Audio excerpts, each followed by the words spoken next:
سلام. مقبره‌ای که نباید باز میشد چرا باز شد؟ رازناک جاییه که رازها رو از دل تاریخ بیرون میاره تا همه ببینیم و بشنویم. هیچ وقت سراغ چیزی که قرنها دفن شده نرو. امروز توی رازناک میخوایم بریم سراغ یک قصه عجیب، قصه ای که هیچ وقت نباید باز میشد. قصه ای از جنوب ایران، جایی بین کوهها و بیابونها، روستایی که سال هاست کسی جرأت زندگی توش رو نداشته. بیشتر مردم میگفتن اونجا نفرین شده است، ولی باستانشناسا یه چیز دیگه میگفتن.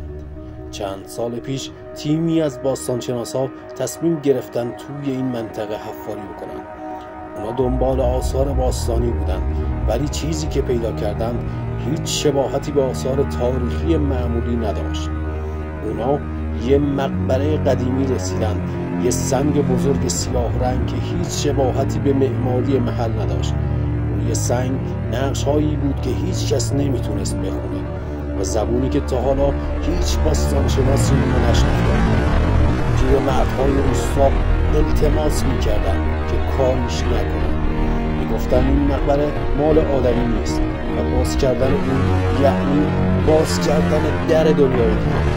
ولی خب این دنبال حقیقته، نه افسانه. این شب ساکت وقتی باد از لابلای دره ها میگذشت، اون سنگ رو بریدن و در مقبره باز شد. از همون لحظه همه چیز عوض شد. صداهای عجیب از زیر زمین شنیده میشد. دوربین‌ها خود به خود خاموش میشدن. یکی از اعضای تیم ناپدید شد. هیچ ربطی نشد، فقط یه صدا از توی رادیوی محلی ضبط شد که تکرار میکرد چرا بوده مبرای تیم وقتی برگشت توی مدرد شبها با خودش حرف میزد. میگفت یه چیزی هنوز دنبالشه و هر شب صداش رو میشنوه.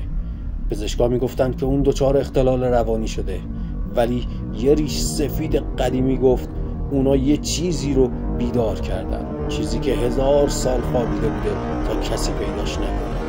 بعد از اون پروژه لغو شد، همدن قبل شد و هیچ کسی اجازه نداشت بود قبل نزدیک بشه.